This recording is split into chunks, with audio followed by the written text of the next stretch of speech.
Good morning, good afternoon, and good evening to all of you. Thank you very much for joining today's policy seminar. The conflict in Ukraine has recently entered its 7th month, and as we know, is leading to rising prices for food, fuel, and fertilizers, which are negatively impacting the economies and food systems of many low and middle-income countries. The title of our seminar today is The Ukraine Crisis, Unraveling the Impacts and Policy Responses in These Countries. It is the 6th event in IFPRI's special seminar series dedicated to the crisis. Let me turn the floor over to Jo Swinnen, who is the Global Director for the Systems Transformation Science Group within the 1CGIR, and also serves as the Director General of IFPRI, to welcome all of us to the seminar. Thank you very much, Charlotte, and congratulations to all of you who've been putting this seminar together and everybody who contributed to the analysis which are leading up to the seminar, which will be presented today. It's another important step, I think, in our seminar series, as you said yourself. I think the importance of the issue really needs no introduction. The war in Ukraine has continued now over more than 6 months, and the conflict there was imposed, or has itself imposed, on a very difficult situation in the world already in terms of food security, caused by, among other things, COVID-19 and climate change and a number of other factors. Recently, there are some promising signs. Food prices have gone down somewhat on global markets, and a recent agreement allows temporary grain exports from the regions. But, you know, from a global perspective, historical perspective, the food prices, the fertilizer price still remain very high, and it still continue to impose pressures on consumers, on farmers around the world. And so the impact of the longer-term impact, the medium-term impact remain unclear. So there's a lot of issues, a lot of questions to be addressed. This is particularly concerning for the low and middle income countries. Many of those, particularly in the MENA region, but also beyond, are affected directly by their food imports being affected. But there are also different ways these countries have been affected, for example, by accumulating high levels of debts, low level of foreign reserves, after coping with economic shocks due to the COVID-19 pandemic. And of course, this affects these countries' capacity to deal with the current shocks and then potentially future shocks as well in the coming months. And so therefore, it's critical, I think, to understand both the global effects and the country-specific effects. IFPRI has contributed to this understanding in a number of different ways. Over the past 6 months, we have looked at, we have done a number of model run analyses, market studies, looking at global and regional effects, analyzing impacts on GDP, on poverty, nutrition, and food security, and also, of course, also the efficacy, the efficiency of certain policy responses, why some would be better than others. Today, I think, is a very important step in our set of analyses that we do in the communication that we do around them. IFPRI has launched a series of new country studies. They have been co-supervised by Qinshen Zhao, James Thurlow, and Paul Doros. Qinshen and James are with us today, will present. They are combining IFPRI's modeling capacities, modeling capabilities, with detailed knowledge of the country. And I think this is, I've joined IFPRI 2.5 years ago now, and I've been very impressed by the combination of these things, which I think is really unique in the world. And so these are based on our modeling capacities, but also our local partnerships, our in-country staffs, our presence there. And I think it makes IFPRI unique, and I definitely want to congratulate everybody who's worked on this, both our IFPRI staff, but also the partners in the different countries we have worked with this. We have now results for 19 different countries. For each of these policy briefs, reports have been written. These are available on our dedicated website. Qinshen and James will present some key findings of these studies, also the methodologies that have been used for this. And in the presentation today, the discussion will go in detail in 3 country studies, or 3 country analyses, if you want, because it goes beyond the studies. We look at Nigeria, Egypt, and Kenya. These countries obviously have not been chosen by coincidence. Egypt and Nigeria are among the largest importers of wheat in the world. And this grain, the wheat imports, really makes up a large part of the local diets. Kenya may have been insulated from Russia from direct, or the Russia conflict, the Ukraine conflict, from direct import effect, but it has been impacted very strongly by the increase in global food prices and also by the fertilizer costs, which really play an important role there. And it'd be great to learn from the lessons from that country about how to deal with this. We have an excellent lineup of speakers here today, representing both beyond our IFPRI researchers, the public and the private sectors of these countries. And they will, I think, present or contribute to important, valuable perspectives on local realities and policy responses in these countries. So before I'm going to pass the floor to Xingshen and James, I would say an extra word of appreciation to USAID, which has really been a very strong supporter of our work in this thing. And we are very pleased to have Chris Hilbrunner with us today. Chris has been a real champion of this, and we're really great that he could find time to join us today and to contribute his views on this. So thanks again, Chris, for all your support for this. And with that, I'm happy to pass the floor to Xingshen and James. Over to you. Thanks, you. For our presentation, we are going to divide into two parts. Please, next one. Yeah, so for me, I'm going to focus on the impact analysis.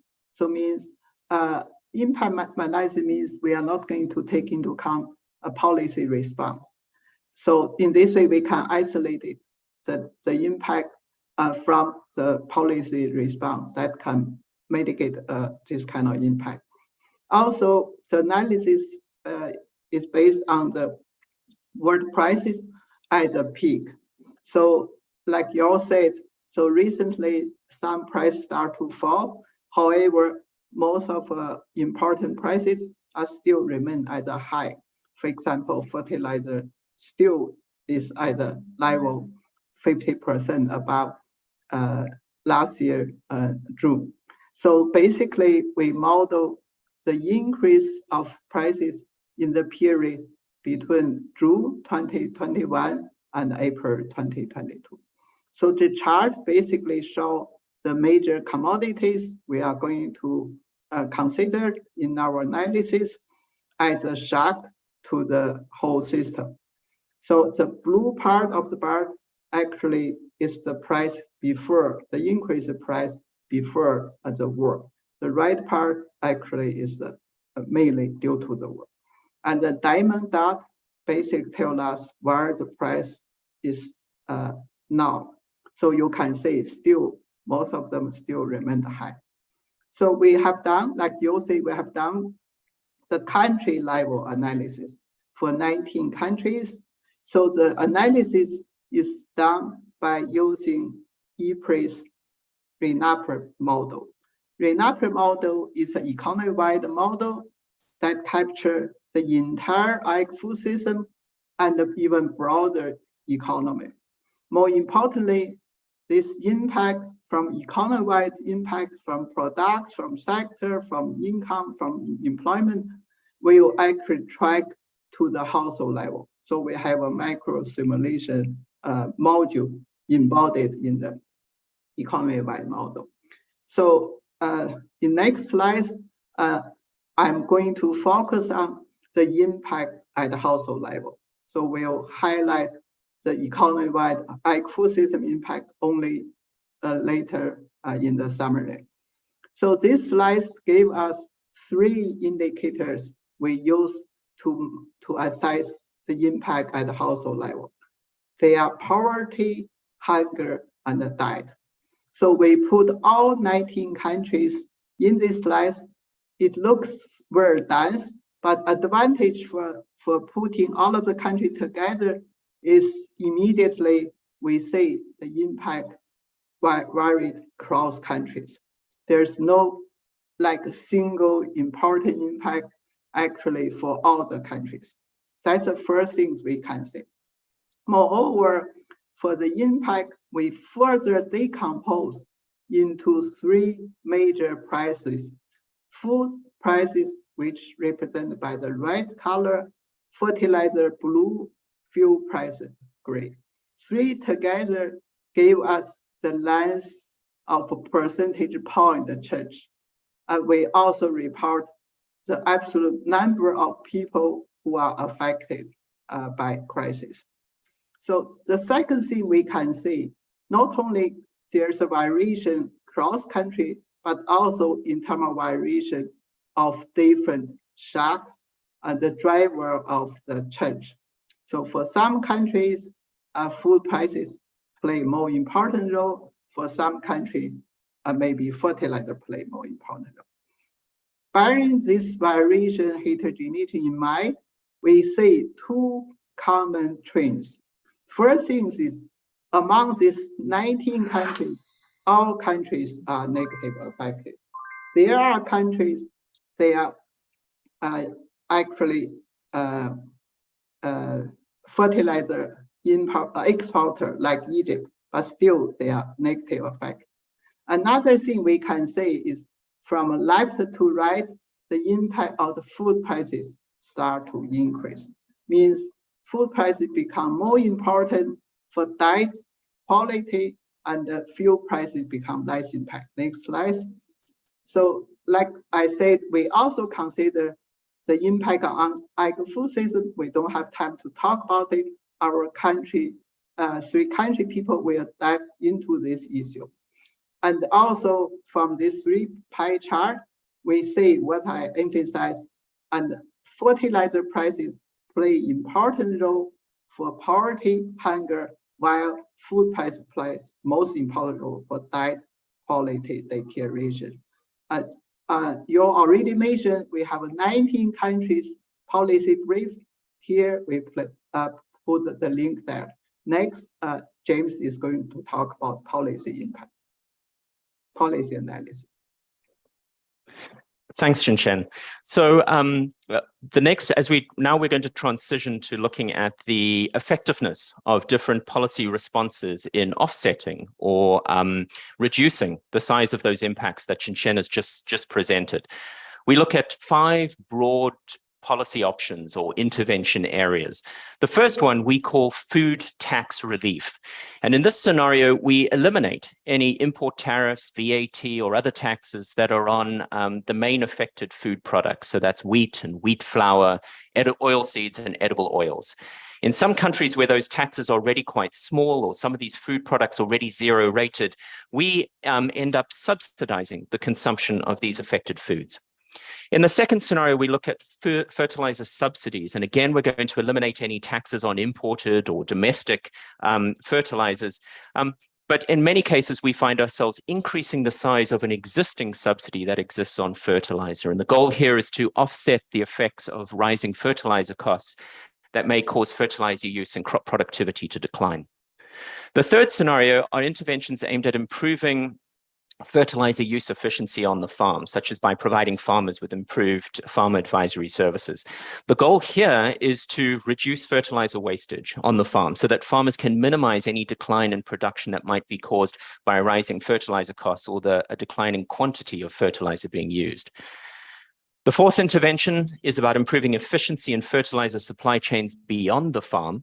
And here we're talking about supporting domestic fertilizer producers to the extent that that's possible, but also providing support to midstream traders so that they can lower their transaction costs and reduce the price of fertilizers in local markets. And then finally, the fifth intervention is cash transfers. These are paid directly to poor rural and urban households. And the goal of this intervention is to smooth the consumption losses that are caused by the rising world prices. So those are our 5 policy interventions. The way in which we model them is fairly straightforward. We've heard from Xinshen what the impacts are of those rising world prices. What we then do is overlay on top of those impacts each of these 5 different interventions, one after the other. To make them comparable, we need to allocate the same amount of resources to each of these 5 areas. And so we end up allocating or investing 1% of government revenues in each of the 5 different areas so we can compare them. And we measure, as a result, to what extent do those interventions reduce the size of those impacts that Xinshen presented, right? What is the share of the impacts that are avoided? Quick note on sequencing. the impact analysis that Xinshen presented is really short-term and focused, think 2022, whereas for the policy analysis, we take a slightly longer time frame, think 3 years, 2024. That's important because some interventions are slow to roll out, such as improvements in fertilizer use efficiency. And so we need to give time for that investment to pay off, whereas other interventions have more immediate effects, such as cash transfers and subsidies, but they require continuous spending for those benefits to persist. So to treat them equally, we have to give ourselves a bit of time for the evaluation. So now we can talk about the results, and I should be the first person to say, this is the kind of slide that I absolutely hate, because there is way too many numbers for us to possibly look at each and every one. But the good news is that once we understand what the tables are showing us, we can just basically focus on the colors or the shading of the table. So let me help you interpret the table. The table's broken down into 3 parts, blue, red, and gray, and that corresponds to the 3 different outcomes that we're focusing on: poverty, hunger, and diet deprivation. And the percentages for each country in the table, this is the share of the impacts that are avoided as a result of the 1% investment, revenue investment in each of these 5 different areas. So a 1% investment in cash transfers in Bangladesh reduces the impact on poverty by about 10%. Simply put, the bigger the percentage, the better the outcome. And so these are the outcomes that we give the darkest shading to. So now we can step back and look at the different outcomes. And we can see for poverty, for example, we can see that cash transfers turn out to be the most cost-effective of options in almost every single country. And that's partly by design. Our cash transfers specifically target the poor, and therefore it's not surprising then that they are amongst the more efficient options for addressing the increase in poverty caused by the rising world prices. However, when we turn to hunger, we find that cash transfers are relatively less effective, still effective, but relatively less so. And that's because it's more of a blunt instrument at addressing the underlying cause of the increase in hunger, which is a decline in food supply. Fertilizer interventions, on the other hand, do directly address one of the main causes of the decline in food supply, which is a decline in fertilizer use and lost productivity in the current growing season.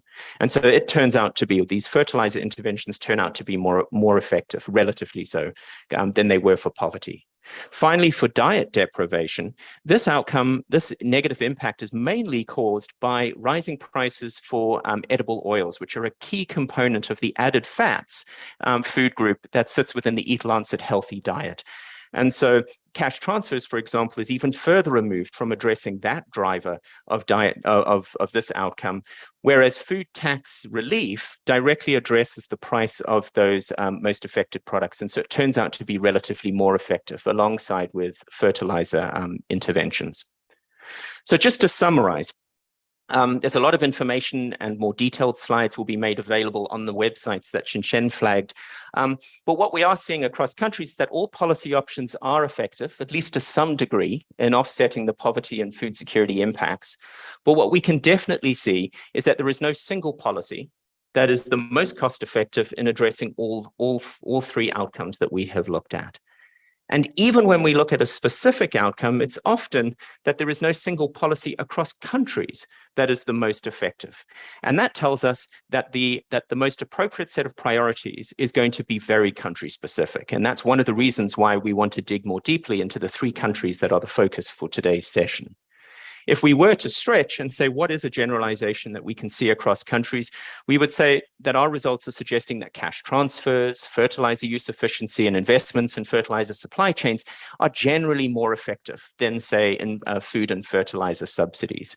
Those cash transfers, like subsidies, they generate immediate effects, and they're relatively large, but they are temporary. They exist only so long as the level of investment continues. Whereas investments to improve fertilizer efficiency may take longer to implement, but they may have lasting benefits and possibly also build greater resilience in the food system over the long term. So while I've said we need to be country specific in the recommendations and our results are showing that, I think one general lesson that comes out is that we need to recommend that governments and donors have a fairly balanced portfolio of policy responses. It needs to combine a combination of interventions that together can address all 3 poverty and food security outcome indicators that we've looked at. And there needs to be a combination of policies that address the immediate adverse effects of the crisis, but also have longer lasting investments that lay the foundation for greater resilience over time. Let me end with caveats, because there are always lots of caveats when it comes to modeling exercises, and that's that's certainly true here. We've looked at very broad policy options, and we need to have far more country specificity in the analysis. And this is something we're working towards together with the partners who are about to speak later in this session. The last thing I should say is about compounding crises. We know that Ukraine is one source of stress in the global food system and for developing countries, but there are other events going on as well. The drought in the Horn of Africa, the lingering effects of COVID-19, as Yo said, and also the pending macroeconomic crises that some countries are facing around debt and the repayment of debt and so on. We haven't looked at these yet, but we do recognize them as being important stresses for many countries, and they will be part of our analysis going forward. Thanks very much. Charlotte?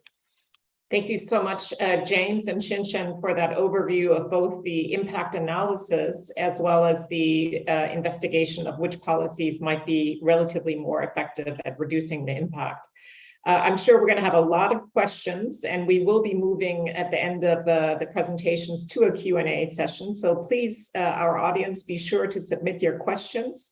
You can submit your questions on IFPRI.org, Facebook, LinkedIn, YouTube, or by using the hashtag AskIFPRI on Twitter.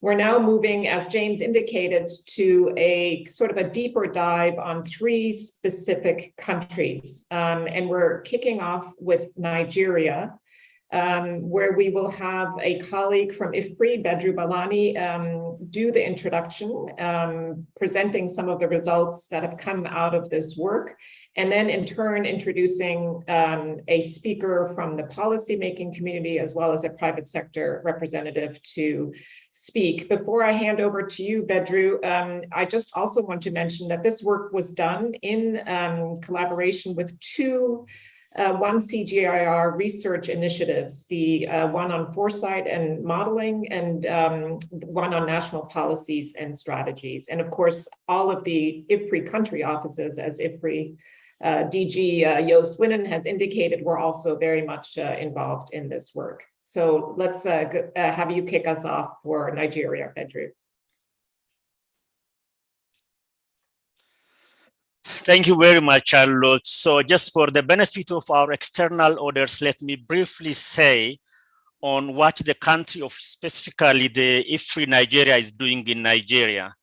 So IFPRI Nigeria has been in the country for about 15 years, supporting the agri-food policies and the strategies by undertaking 3 major activities. First, generating policy evidence through rigorous research, like some of which we presented today. And then we also do strengthening institutional capacity, including government ministries and research institutes in the country. And thirdly, we support policy implementation through partnership and engagement with stakeholders. In the right hand of the slide here, you see the kind of partners we are working. For example, the Federal Ministry of Agriculture and Rural Development in Nigeria is our primary partner. And of course, we work with the National Bureau of Statistics on analysis and the data. We have a network of Agri-Policy Research Network, which is a think tank in Nigeria, including professors, researchers, and other scholars. And our engagement with stakeholders in Nigeria is very large set of organizations, including the Agricultural Ministry at the federal and the state levels. We have universities, and we have also other research councils locally in Nigeria. And of course, the USAID is our major donor for most of the activities we do in Nigeria. And we have other donor organizations like the World Bank and others. So having said that, let me come back to the left-hand side of the slide where Shinshen and James earlier presented the broad 19-country aspect. And here we have the main findings from that modeling exercise for Nigeria. So we look at the 3 big shocks, which are 3 price shocks: is the price of food, fuel, and fertilizer. And the impact area for Nigeria we are presenting here is again the food security and the nutrition. and the poverty, and also the GDP. And the numbers are here. You can see, for example, the food price shock is the largest impact on food security in Nigeria. For about 2.4 million people in Nigeria went down to the undernourished population group. So, but just to go to the last point, which is the long-term system resilience building in Nigeria is, I think, the most important one. Just as James mentioned at the end of his presentation, we have 4 points here. One is to correct the structural imbalance in agricultural system in Nigeria, and then to think really technology and innovation in agriculture, which is a very good point in Nigeria. Now we launched a new national agricultural policy just last week in Nigeria. And as most of you know, the insecurity and the conflict is also affecting Nigeria food and agri system resilience, and also the climate issues. So I end the brief presentation here. Now let me introduce our two speakers, one from the government and one from the private sector. So from the government, we have here in the panel, Mrs. Shugra Mohammed, who is a senior staff member of the Federal Ministry of Agriculture and Rural Development in Nigeria. And currently she is the Deputy Director of the Federal Department of Agriculture. She is the head of the Irrigation, Agriculture and the Crop Development Department within the ministry. And she actually oversees the ministry's goal on promoting micro and small scale irrigation and agro-cottage industry development. So over to you, Ms. Shugra. You have 5 minutes. Thank you very much, Bedru. Next slide, please. Okay, we've seen what IFPRI presented, and Nigeria has been impacted by the Russian-Ukraine conflict because we are a net importer of food, and one of the things we import the most that has the highest bill is actually wheat, and we are the largest importer apart from Egypt. We're the fourth largest importer apart from Egypt, China, and Turkey. And Russia is our second source after US. And the impact of the Russian-Ukraine war has actually compounded with the after effects of COVID-19 to make food inflation sustained for a very long period. We've seen an increase from 15.6% in January 2022 to 19.6 in July 2022. And then the rise in energy prices has also affected virtually everything, making our food security very fragile indeed. You've seen the numbers presented by Bedru. Increasing supply and logistics risk has like I said, affected our food prices, maintaining the inflation at a very high rate. And that has pushed so many people into poverty, undernourished population, and so on and so forth. Next slide, please. Now, as a policy response, and also like I think the other presenter said, some will take time to roll out, but some are immediate. One of the policy response to reduce the food inflation and also the food insecurity is the National Emergency Food Security Intervention, which seeks to utilize ICT to deliver inputs to smallholder farmers that are in the lowest quintile of the wealth quintile, and also those in the rural areas. We're looking to give them support in terms of fertilizer, seeds, and agrochemicals. And we're going to use a system of accredited agro dealers nationwide to deliver these inputs to the farmers. So but one of the policy responses is on the fertilizer, seeds, and other inputs. Now, the release of grains to address the food insecurity among those that are most deprived in the rural areas. Our government has been releasing, since COVID started, we've released over 150 metric tons of food, of assorted different kinds of food to to very, very poor households and marginalized groups to reduce the impact of COVID and as well as this war that we're seeing now. One of them was recently done, about 40,000 metric tons was released, and we have also released about 5,000 metric tons to Poultry Association of Nigeria to assist them with getting feed, because that has become a very sore point and a source of pressure on our food security. Then the review of fertilizer blending guidelines and import, because we import 2 out of the 3 ingredients we blend fertilizer with, muriate of potash and ammonium phosphate from Morocco and the Russian axis. Now, the policy response is for us to review. We reviewed our fertilizer blending guidelines and import advice to ask those that are importing to look at other sources like Canada, and we've gone into discussion as well with the country to make sure that this goes on smoothly. And we have also discussed with luckily for us, we have investments by private sector in the fertilizer subsector that has given us capacity to produce, and you'll be hearing from one of them this afternoon. So we have ammonia in the country because we're an oil producing nation, so we have that in the country, but the other 2 are where we have the pressure, and we have serious interventions there from the private sector that has given us some sort of cushion the effect of the war. Now, provision of soft loans to the farmers. We have several development finance windows that we've been intervening since COVID or even before COVID to make sure that our food security is assured. And that has continued as a kind of response to this, what is going on from the external shocks that we're suffering. So we have farmer money where we are targeting a lot of farmers with monies that they can, and without interest, without collateral, they can apply and get it, and so that they can be able to get their inputs and so on and so forth. We also have. Sugar, could you just wrap up? Thanks so much.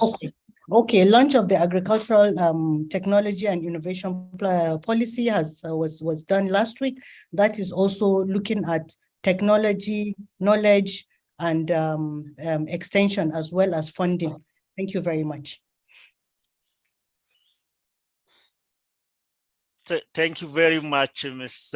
Shugra. So our next speaker from Nigeria is from the private sector. I am pleased to introduce Dr. Surender Srivastava, who is a marketing professional with 27 years of experience in business development and product management in agri-food systems, mainly in agricultural inputs such as fertilizer, seeds, and chemicals. Currently, he's working with the Indorama fertilizer and chemical companies. This is one of the largest fertilizer manufacturer in Nigeria, and he is head of the sales and marketing for the domestic fertilizer business in Nigeria. Over to you, Dr. Srivastava. Hi, good afternoon, everyone. Let's see, we have discussed a lot of things about the Nigeria, but I would like to concentrate my presentation only on the fertilizer affordability and the availability, because these 2 things are very important to make a nation's food secure. So see, the Russia and the Ukraine war crisis have impacted a lot. I think every country have impacted, but these 2 countries are very, very important. Russia and Ukraine both are important for Nigeria. The two things. One, Russia is very good exporter of fertilizer, particularly the urea and the MOP. And the Belarus and Russia is very important for the MOP fertilizer. And this Ukraine, I think my earlier speaker, they inform us that Ukraine is supplier of, they export wheat, they support corn, they support the sunflower, but wheat is more important for the Nigeria. So both the crisis impacted at a great extent in terms of rising the prices of the fertilizer, prices of the food, prices of the input. not only the fertilizer, but all input have impacted. So energy have impacted, a lot of petroleum products. That you see the Nigeria export the crude oil, but import a lot of petroleum products. So that impact we have seen.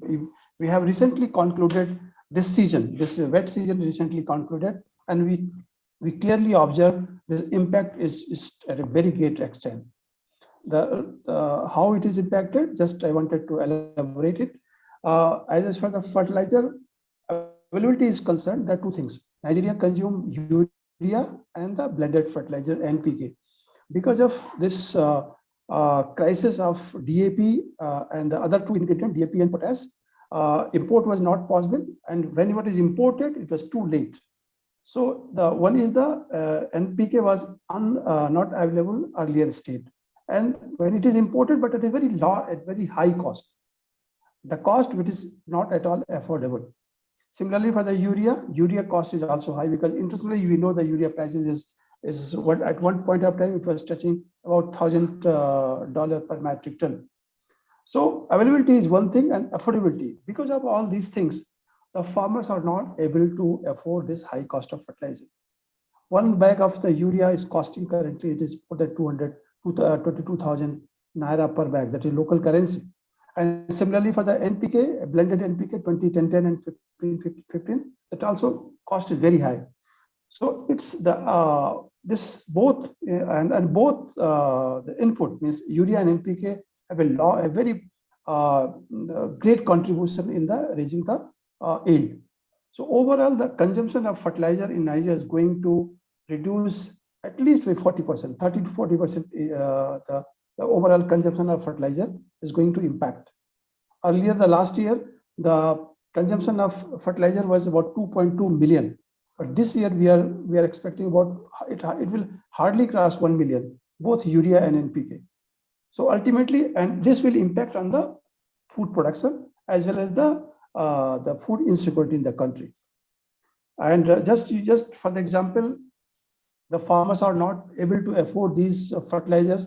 So that's why the main cereal crops which is grown in Nigeria, like the corn, like paddy, like the millet, sorghum and all, they are diverting, and these crops needs 80-90% of the nitrogenous fertilizers. Means they will not give the proper yield if the fertilizer are not applied properly. So farmers are converting. They are converting their these cereals crops from the maize, rice to soybean, groundnut, cowpea, sesame, where the fertilizer consumption is less. So overall, this Russia and Ukraine crisis is going to impact at a very great extent in the Nigeria in overall food grain production and definitely the food prices. I think there are a lot of remedial aspect has been discussed in our previous slide. As from as a corporate, we are trying to educate more farmers to use the fertilizer appropriately and use I think we are talking about the fertilizer use efficiency. That's why we, as Indorama, we have launched the neem-coated urea fertilizer that gives a more efficient fertilizer. We have that increases the efficiency of the fertilizers. So that will also help. Great. Thank you so much, Surendra. And sorry, I think we're losing you. You're breaking up a little bit. But it is not at a certain extent. But they. Surendra, we're no longer hearing you, but your time is also up. But thank you so much for that really good overview of what's happening on the fertilizer side. And thanks to all the panelists who just addressed the situation in Nigeria. We're now moving on to Egypt, and it's my pleasure to turn over to Mariam Rauf, who's a senior research associate at IFPRI. Over to you, Mariam. Thank you, Charlotte, and hi, everyone.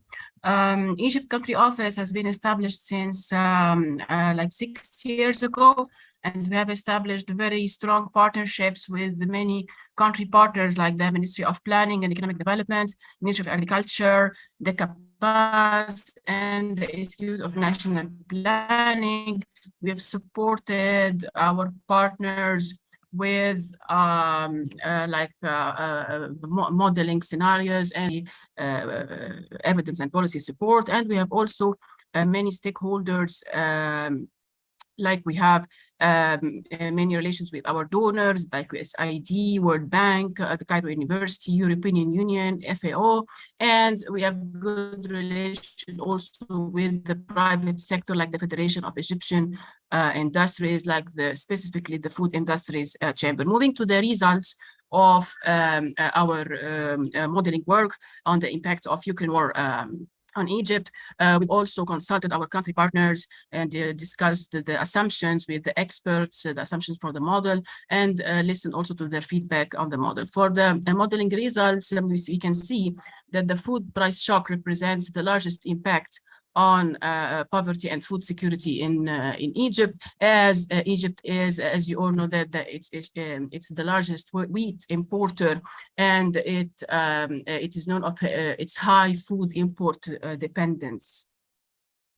Food price inflation has reached a record 20% high in this year, and the whole agri-food system was adversely affected by the world price shocks. And as food accounts for a very large share of the household consumption, the food price shocks affect all households, and it has reduced the real expenditure of the lower income households. This has increased the national poverty headcount rate by around 1.8%,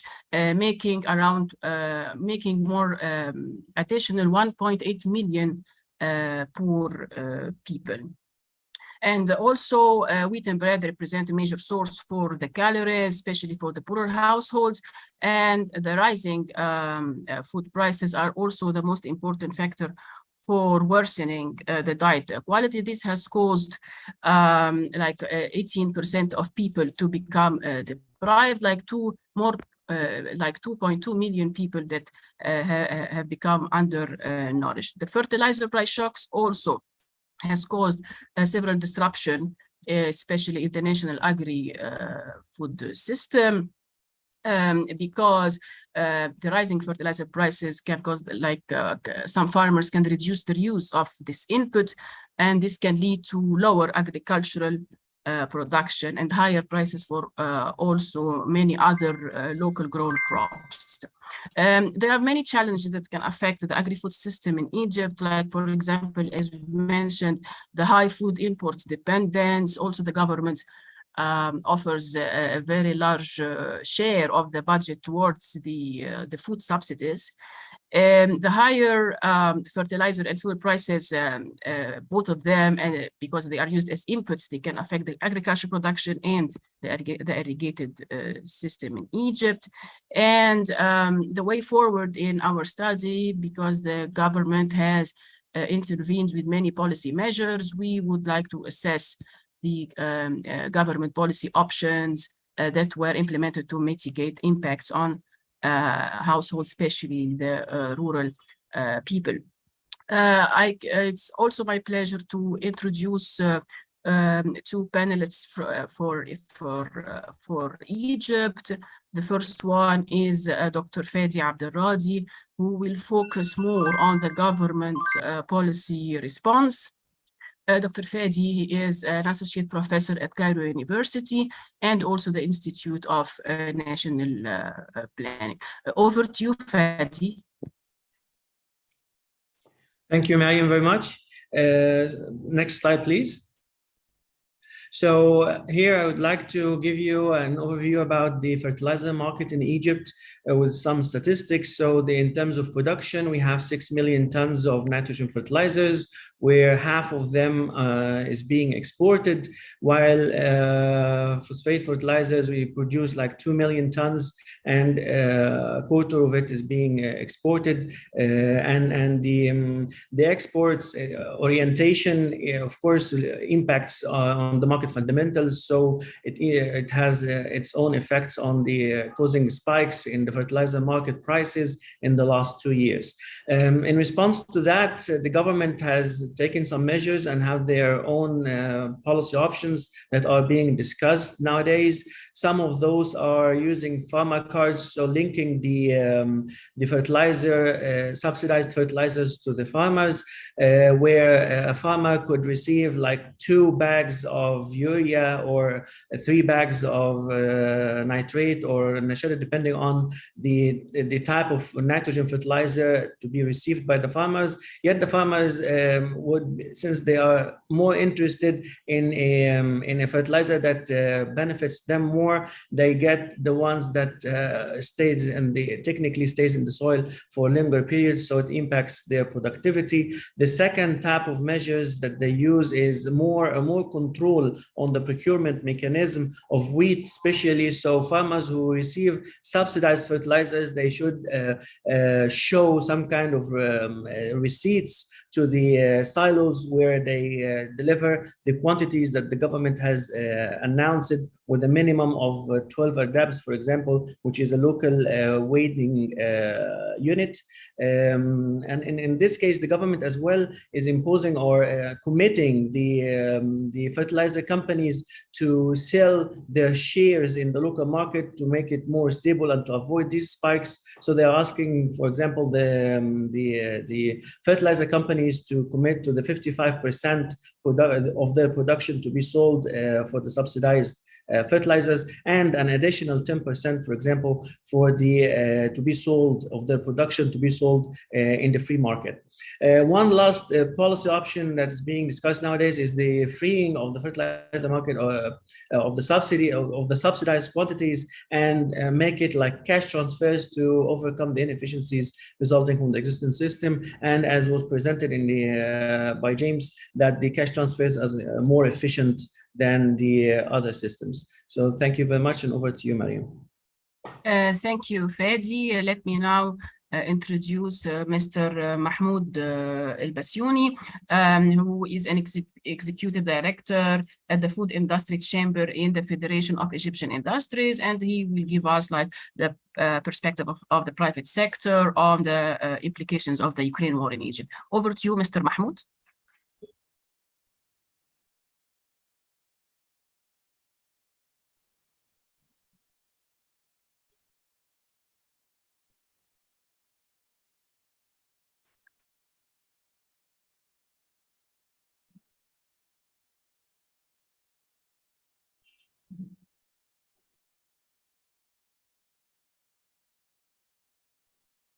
Mahmoud, are you online? Are you able to join us? I believe he's been disconnected. All right, apologies for that. Thanks very much, Mariam and Fadi, for your presentations on Egypt. Why don't we move on to Kenya? And before we do, let me remind our audience to please, questions are already coming in, but feel free to send in some additional questions. You can do that on IFPRI.org, Facebook, LinkedIn, YouTube, or by using the hashtag AskIFPRI on Twitter. So our last country that we'll be taking a closer look at is Kenya. And I'm turning over to Lenza Amune, who's a research officer in our office in Kenya. Thanks so much, Lenza. You're on mute.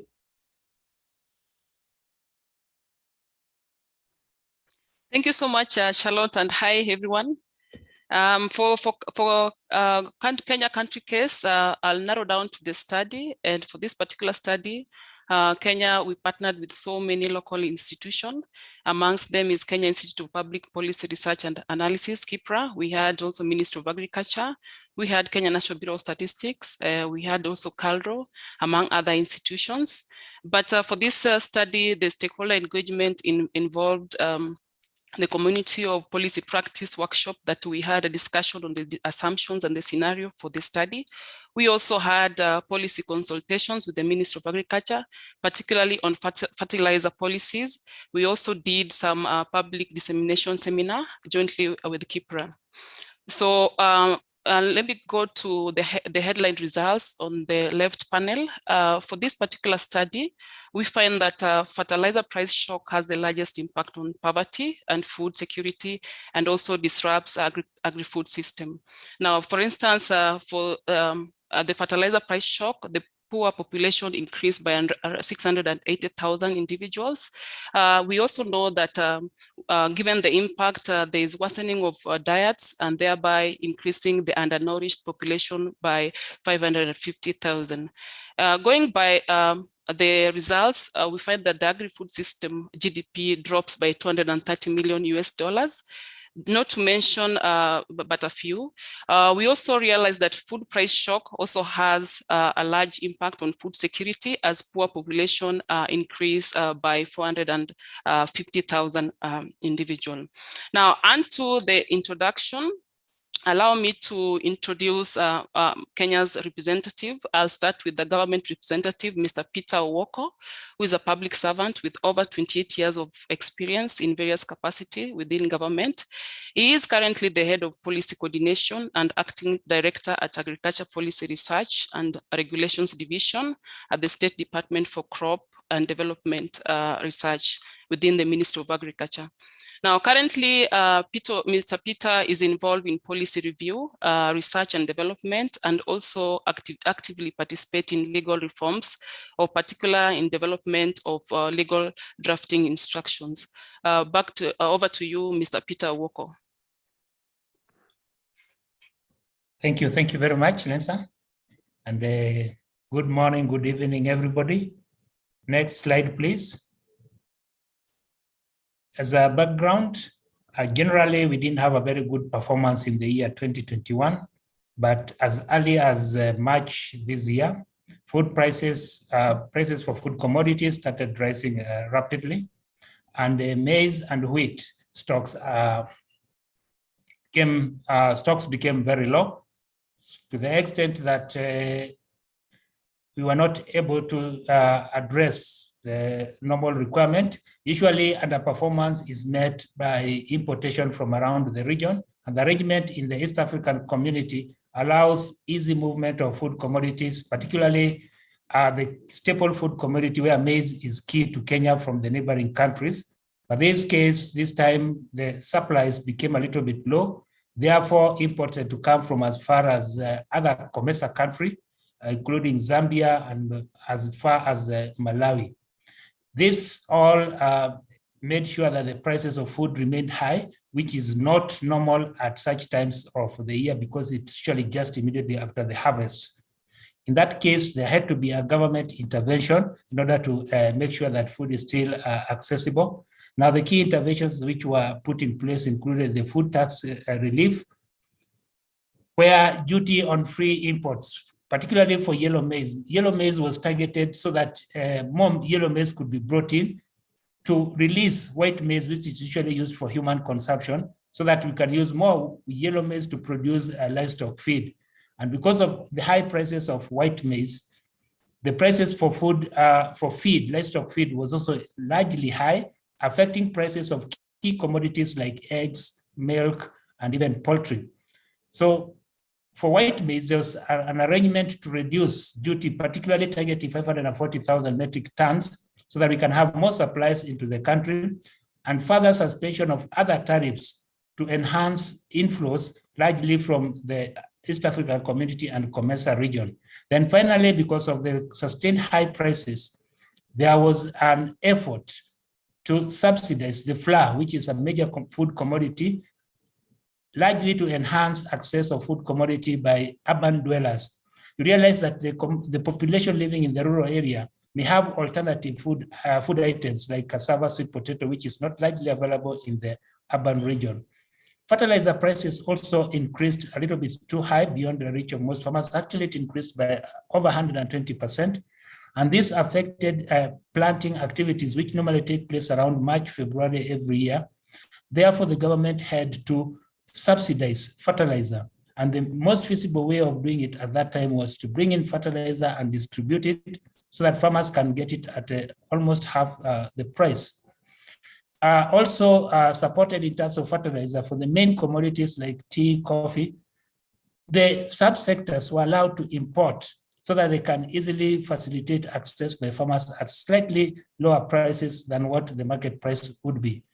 For areas where there was a lot of poor food supply, cash transfers was also provided, but for areas with poor food supply, particularly the ASAL areas of about 28 million people, physical food supply became necessary because even if you transferred cash, they wouldn't have anything to buy. Now, the next slide, subsidized petroleum also was necessary because of the high prices of petroleum, and this would affect prices of everything because of transportation. You realize that the high prices of petroleum also affected inflows. The price at which commodities were landing into the country was doubled because of high prices of transportation. Now, the long-term interventions include increased incomes for small-scale farmers so that you can have a system where the small-scale farmers can sustainably, continuously produce, increase output production and value addition, establish about 60% of our production is from small-scale producers, but this time we want to enhance large-scale production so that we can increase production through establishing large-scale farms, leasing out of government land, then also promoting irrigation. But also there's arrangement for boosting food resilience through restructuring food reserve system, which is more sustainable, handling more sustainably, and also boosting food resilience of about 1.3 million farming and pastoralist households in the ASAL region through driven interventions which would then maintain sustainable production. Thank you. Thank you very much. Oh, sorry, go ahead, Mario.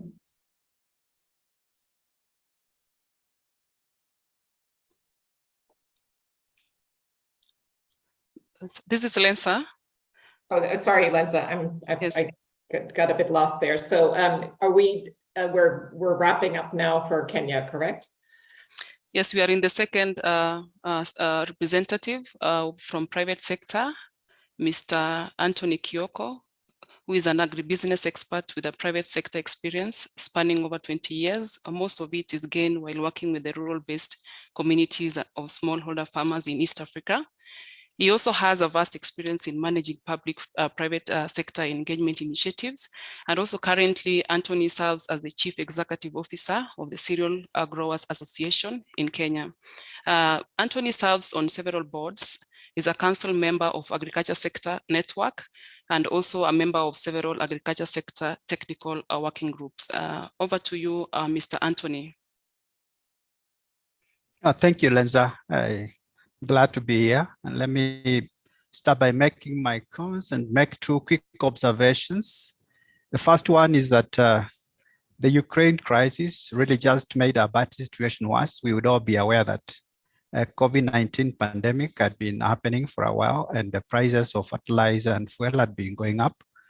And so when this crisis happened, the Russia-Ukraine crisis, it coincided with the main planting season, which was another shock because it happened in February. The main planting season is in March to May, and therefore there was not much time for farmers to make adjustments or to make changes to their plants. And then the other thing that I would also mention is that there has been varied responses, but I'll just focus on a few. The impact that we've had in agriculture in Kenya, number one, is that there's been a massive reduction in some acreage, especially for some crops. There's also been suboptimal fertilizer application. As you would expect, farmers would try to use different fertilizers and see some reduced productivity incomes as well as loss of farm labor. There's also been a shift to cheaper fertilizer options. There's been local blends that farmers sometimes go for or have attempted to go for. There's also been used, especially for the small scale farmers, to use organic manure. Other impact has been on reduced food supply, like my colleague and friend Peter has mentioned. And so there's been an increase in cost of production and the increase in the animal feeds. I think Peter has ably talked about that. And the other thing that we may consider to be impact is compromised food and nutrition security for obvious reasons, cost as well as availability. And something that's also not very common, but we have seen is a shift establishment of pasture fields as well as the growing of traditional food crops. Now, one positive aspect that one may want to mention is that for Kenya, for local farmers, the prices have improved, and therefore, whereas that may look like a good thing and a gain for the farming community, that has been more than offset by the increase in the cost of fertilizer and fuel, which has meant an increased cost of production. Peter has also mentioned about the government fertilizer subsidy, but generally the feeling has been that this came a bit too late and it was too little. Came in July when most of the crop had been planted, and the distribution and access was noted to be inconsistent. Next slide.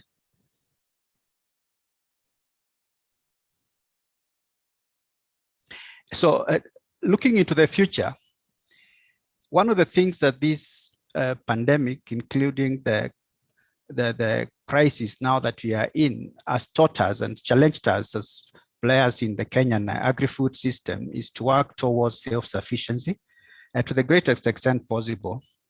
And the belief obviously is that this is not going to be the last time we are going to have supply shocks. And therefore, various actors in the private sector have taken different measures. From the farmers, there has been an attempt to go for diversification, looking at different farming practices, including adoption of regenerative agriculture practices, which is basically a way of managing the risk associated with the future risks. And then fertilizer companies have gone ahead to invest in local blending capacity, and processors are looking at diversified source of markets, including coming up with new products. That those would be my quick comments. Thank you so much. Thank you very much, Anthony, and all of you in this discussion about what is happening in Kenya. We're now going to turn to some questions, and I'm pleased we have a bit of time here, so keep the questions coming. I'm going to start asking for a very short response from our three policymakers that have been so kind as to join us today. So Sugra, Fadi, and Peter, there's a question here that has more to do, I think, with communication by government to its citizens. The question is, how does the leadership actually explain the challenges that the countries are facing? And are you talking about the impacts of the war? Are there additional impacts? How do you inform your citizens about what's happening, and maybe also then explaining the correct policy responses that are required? So if it's possible to just give a very short answer to that. Let's start with Sugra, then Fadi, and then Peter. Okay, there are normally programs on telly and radio that we use to communicate what is going on and policy responses that the government is taking. Usually we target the traditional means of seeking information by most of the rural populace, such as radio, and also those in the urban, such as television. We have very robust programs in different private and public media houses that we use that to communicate. And we also use the media, the print media to do that as well. And there are also forums that we organize, stakeholder forums that we pass on messages such as what is going on and so on and so forth. Thank you. Great. Fadi and Peter, do you want to jump in on that one too? Yeah, thank you. Our approach is relatively the same. Use of mass media communication, forums, commodity-based organizations, and also address to leaderships as ways of communicating the situation. And also, you also asked whether it is COVID or Ukraine. Those clarities are usually normally brought out, particularly on the provided responses.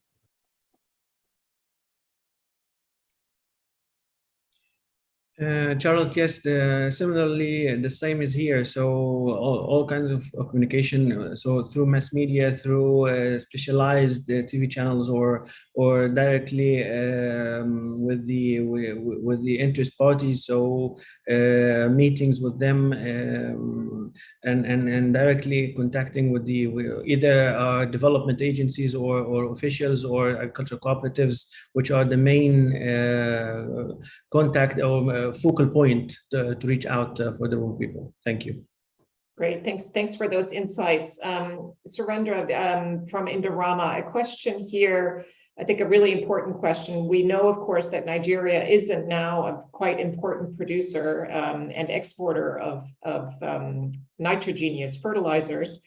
And the question here is, how is the crisis impacting your exports, or maybe Nigeria in general, or Indorama in particular, to countries in West Africa, in particular Niger?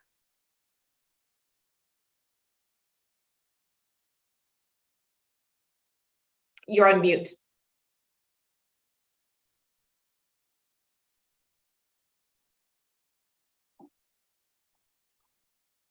Hi. So for the export to the countries like Niger, which is adjacent to the Nigeria, a lot of material has infiltrated illegally, because there is no any legal way to export to these countries. Yeah, currently the Nigeria is trying to make a framework so that legally the material urea can be exported to the Niger, the Cameroon, all these countries, particularly the Niger, because that is a landlocked country.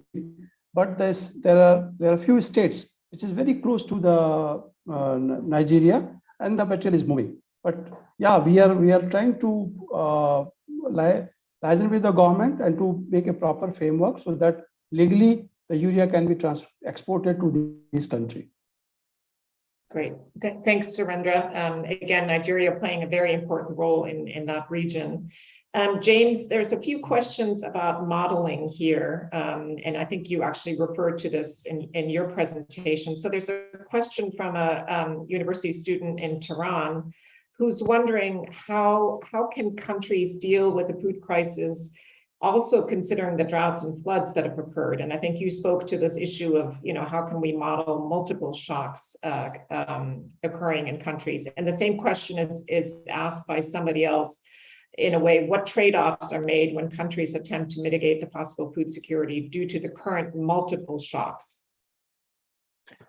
No, I think it's an excellent question, and it's one which worries us a lot. I mean, we don't know how long the Ukraine crisis is going to continue and to what extent the world markets are going to adapt to this new reality. So what's going to happen, or what prices might look like next year is very difficult to predict.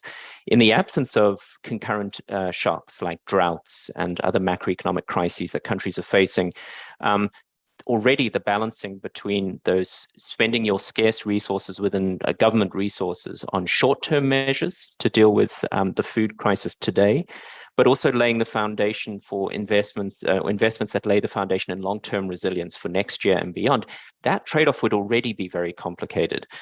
I think many countries today are finding that their hands are being forced because they are facing those droughts. And so they're being pushed towards the shorter term, more immediate relief measures. And I think that's perfectly understandable. But the concerns for us are that those investments in longer term resilience, so that countries can better cope with the next crisis or the persistence of this Ukraine crisis into next year and beyond, those investments may be very difficult to make in the context of multiple concurrent crises demanding immediate action today, and given the budget constraints that governments are facing. And so I can't give a universal answer, a general answer, but I think what we need to start doing is thinking about this crisis as a possible persistent problem and how it may lead to some lasting shifts in the priorities that governments are allocating their scarce resources towards. Thanks. Great, thank you, James.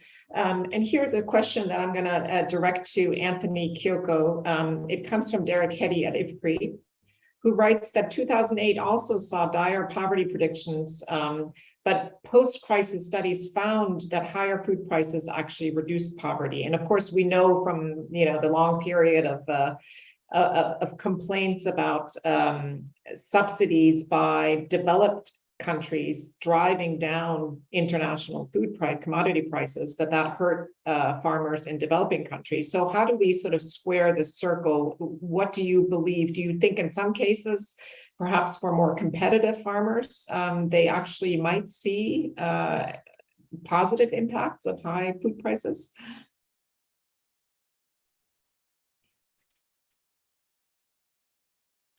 That's a good observation. What I did mention in my quick remarks was that whereas that could be possible, but when you get an increase in commodity prices, but then that comes together with a very sharp increase in the cost of inputs and other factors that drive up the cost of production, then the benefits may not be as much as would otherwise appear on paper or at first glance.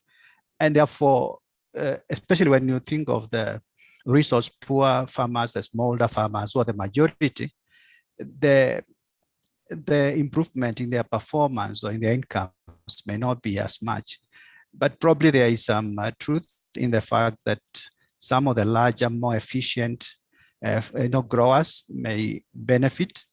But again, you may also want to look at it in terms of what it means the long term. I think James has just mentioned that it's difficult to see where this is heading, and therefore, even for farmers who might want to increase their investments in certain crops that are mostly impacted by the crisis, may not know whether to go ahead or not, because they do not know for how long this is going to last. So a possible scenario, but then again, given the cost of production coupled with the uncertainty about where we are heading with it and how long it's going to last, it's not so quite certain.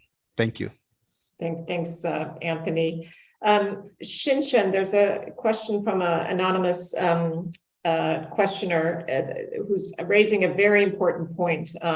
It would be good to capture the efficiency, sustainability, and gender dimensions of the proposed policy options as well. How could these be captured? And maybe after you answer that question, if any of our country IFPRI colleagues would like to speak to that question as well, in terms of how much have sustainability and gender dimensions been discussed in the three countries? Over to you, Shinshen. Yes, yeah, this is a very good question. So each time when we present economy-wide impact, so this gender issue always come to us. So actually, we are in the process to develop the gender indicator into RENAPRI model. And currently, we couldn't really answer this question. So we couldn't answer whether actually there is gender implication from the recent shock. James actually knows model better. Maybe James can add it more. No, not much more to add beyond what you said, except we know that this is a very important issue, and while we have some idea of tracking what the impacts are on poverty and the undernourished populations, certainly with our policy interventions, we've taken a very neutral, gender-neutral perspective on this. But we know that there may be required some sort of gender-intentional interventions in order to address particularly vulnerable groups, which women tend to be disproportionately represented in. Thanks. Thanks very much for answering that question. Let me now turn to we have a sort of an overview question or several questions, and maybe it's best to direct this either to you, James, Shinshen, or if Yo would like to come in. And I think people perhaps got a bit lost in the initial slides, but in a nutshell, why is this particular crisis having such a huge impact? Yeah, maybe I start first. So it's true. So in the past, we did have a food price crisis like in 2008. We also had a bunch of oil prices shock in the past, and moreover, actually fertilizer price was high, even never be too low for smallholder. That's why many countries, there are fertilizer related policy implement already. So why this time the shock is such pounding? I think one reason is all of a sudden, like Anthony said, all of a sudden the three shocks all come to all of these low income countries. All of these 19 countries, some of them, they may benefit as an oil exporter, but the oil windfall, generally speaking, cannot quickly come to their citizens. Some country like Egypt actually is a fertilizer exporter, but in all of these other 17 countries, they are all depend on fertilizer import. Most of them, they depend on fertilizer 100% import. So that's a very, very big issue. Moreover, wheat import is the most important food import for all of these countries, especially African countries. All of a sudden, fertilizer and the wheat price both increase. So farmers may benefit from food price increase, like Anthony said, but cost side actually offset any benefit from food prices. So actually, we didn't present the economy-wide impact for the growth. Actually, honestly speaking, most of countries, that impact is relatively small. It's not a crisis to the whole country. Actually, it's a crisis to our poor people. So that's what we try to emphasize. So James, turn to you. Yeah, I think I would just want to stress, and it adds to what Anthony was saying, which is that, and it somewhat speaks to Derek's question about, are there not winners when prices are high? I think what we have seen is a very rapid onset of this increase in prices. And I think, given time, those who are net producers of food may find themselves able to respond and adapt and increase production and invest, as Anthony said. But this crisis has been very rapid. And so we haven't had a chance to, we felt the crisis immediately with very little opportunity to adapt and increase production and respond. Over time, we may see, if we look back, that there were winners who were able to capitalize on sort of new market opportunities like we saw after 2008 and the kinds of analyses that our colleague Derek has mentioned. But right now we're in the middle of the crisis and it's happening very quickly, and we haven't seen many opportunities for people to sort of adapt and benefit from this crisis. So it's the rapid onset, the sharp shock that we have seen. And I should emphasize, it's not just the war in Ukraine. As Shinshen showed, there were increases in prices before the war started because of fertilizer bans that were being put in place in different parts of the world and so on. So what we're seeing is a culmination of shocks that are affecting us today. Thanks. Okay, thanks very much. Let me ask a question. I believe it was Sugra who mentioned that there was already some changes taking place in terms of the crops that farmers are growing in light of this crisis. And Surender may have also made the same point in terms of switching to crops that are perhaps less fertilizer intensive. So let's focus maybe on Nigeria. How do you think this crisis will impact sort of the food basket in Nigeria, because perhaps this crisis has shown that there's some danger in being dependent on one or two crops to feed the population, both in terms of imports, but here we're focusing on in-country production.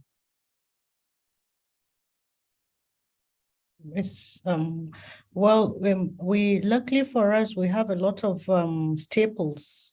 Depending on the region where you are, you have local staples that are not dependent on imports. In fact, most of them we are actually maybe the #1 producer in the world, such as yam. Most of the roots and tuber crops that are taken as staples virtually across the country, we are the largest producers: cassava, yam, sweet potato, and the rest of them. So we have alternatives to those food items that are usually imported. And in addition to that, rice has become a very important and priority crop for us because of the consumer preference now for rice. But luckily, we've done a number of things over the years that have made Nigeria almost self-sufficient in rice. We have lost that dubious honor of being the largest importer of rice in the world. So we do have alternatives that are working for us, but the cost is what is actually, I think the cost of food items is what is making it very difficult for, or what is making it more difficult for households, because right now, maybe over 50% of our household income goes to food.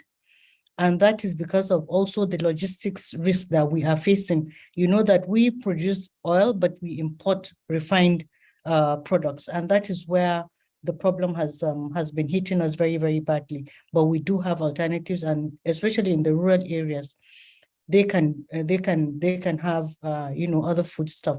But there's also another dimension to it, which is a conflict situation we're in, the insecurity that is also reducing the agricultural land or production, because of the insecurity, a lot of people that are in the growing areas, high production areas, are unable to go to farm.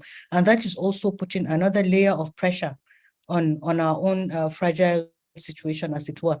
But in terms of available food, we have so many. You go to the market, everything is there. The issue is price. Thank you.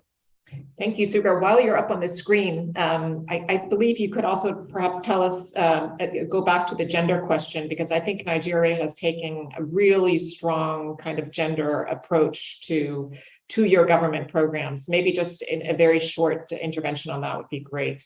Yeah, actually, just before I came here, I was at an advocacy on gender at our head of service. We have a national gender policy on agriculture already that has taken, we have the implementation plan and everything, and we have a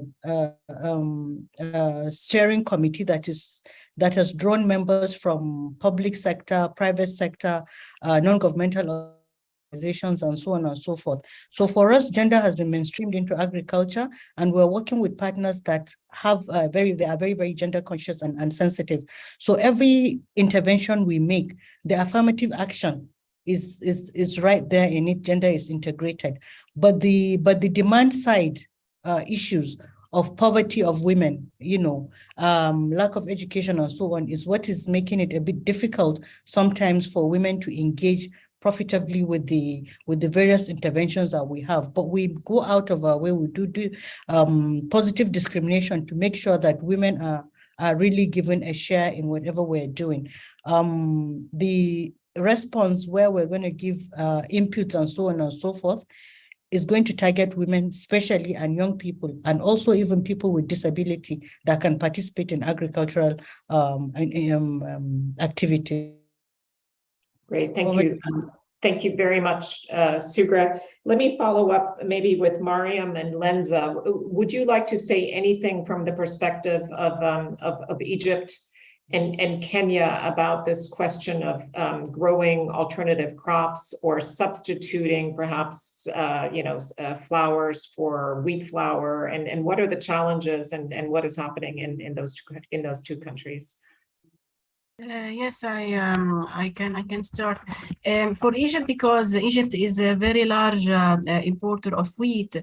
After this Ukraine crisis, the government has offered a new policy to increase the domestic procurement of wheat and to encourage farmers to cultivate more wheat in the lands by giving them higher prices for wheat that is cultivated domestically. For sure, some farmers have responded to this policy, but to what extent the increase in the domestic supply has covered the gap in the consumption and have substituted the imports, this might be another question. But this is a solution that the government has implemented. Also, there might be another option to maybe we should think about diversifying the source of imports or wheat imports, not relying, for example, on importing from one or two sources that can make more risk for the country. So this is for the wheat. Over to Lenza if she wants to add something. Yeah, for Kenya is somehow demand-driven. Diversification is generally from the preference point of view, where the households or individuals are the ones who feel the need to diversify their diets and engaging more on traditional food that currently we don't really supply. But then the staple food for Kenya currently still remains to be maize. We have rice, we have wheat. But then most of the diversification is more of from the household side. It's more of demand driven rather than the supply driven. I think that's the short response that I can have on this.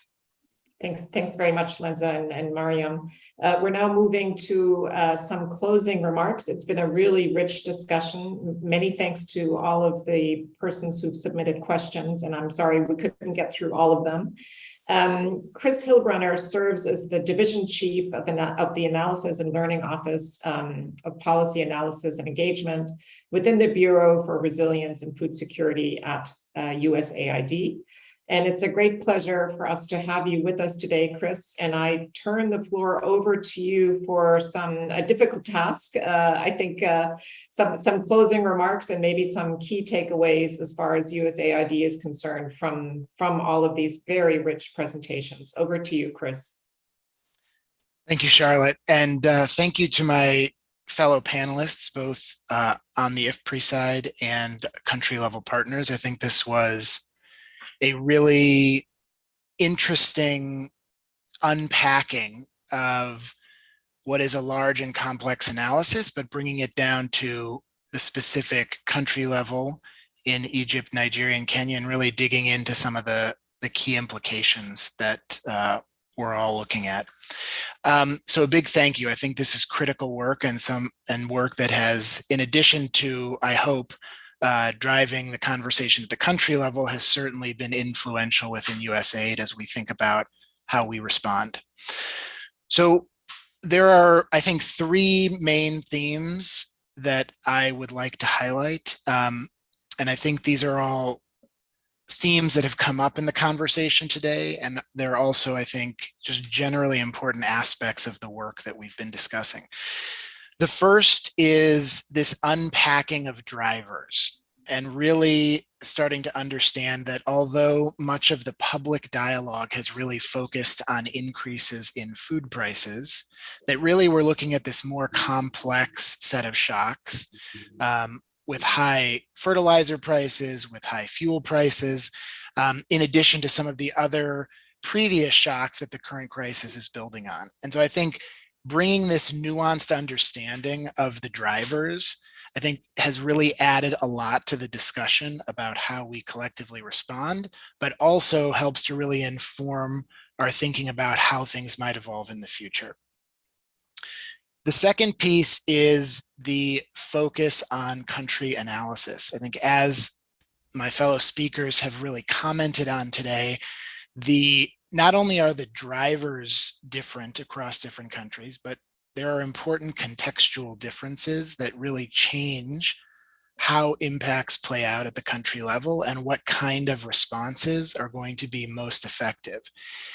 And again, I think at times we can oversimplify these crises. And so I think this focus on really unpacking at the country level the specific context and the specific kinds of responses really sets an example for the kind of analysis that we should be doing. And I think that feeds right into my last point, and that is around collaboration. I think a big focus of this work has been collaboration, donor collaboration. I think jointly working USAID along with colleagues from the Gates Foundation and from FCDO to really identify a set of common questions that are being asked across the donor community, I think has been really critical. And then I think in, what is a hallmark of a lot of the work that IFPRI does, really collaborating closely with not only IFPRI country offices, but also national governments and other stakeholders to really improve the quality and relevance of the analysis that's happening. and really ensuring that that analysis is helping to inform decision-making and not just something that we're talking about on a webinar. So I think that's really critical. And as panelists have talked about today, you know, we're certainly not out of the woods. The current crisis is ongoing. A variety of other shocks are looming. And I think that this kind of analysis and iterating on this analysis with decision makers is going to be a really key part of how we continue to respond effectively over the coming months. So again, thank you to everyone who joined. I think this really makes a critical contribution to the work we're doing. And with that, I'll hand it back over to Charlotte. Thank you very much, Chris, for those really excellent reflections, and thanks also to you and USAID for the support of this important work. So we've come, unfortunately, to the end of the seminar. I think we could have done one each on Nigeria, Egypt, and Kenya, and of course we have the other countries, right? This work was done for 19 countries in totality, and I would urge our audience to look at our website so you can see the results of the work for those other countries.